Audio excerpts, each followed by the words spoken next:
does God really want you to do? This is a question that I always get asked. Brother Robert, I don't know what God wants me to do in my life. What is the will of God in my life? Now, listen, the word will means wishes and desires. So obviously you're asking, what is God's wishes and desires for my life? And obviously God has wishes and desires for your life on different levels. He has what is God's thoughts about your family life? What's his thoughts about your mental faculties, the way you think? What is his thoughts about that?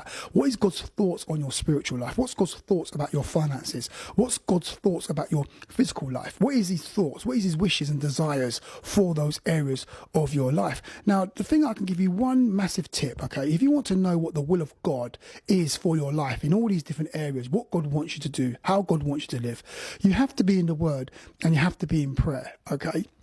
The more you pray, what I found for me is that I found out what God wants me to do in the earth, and I found out God's will for my life in prayer. I discovered it when I was praying.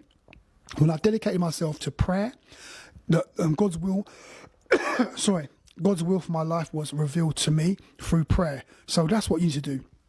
Get into the presence of God, get into prayer. And the more you pray is the more that God begins to reveal to you his will for your life. The more your destiny and future in God begins to unfold, okay? It all happens through prayer.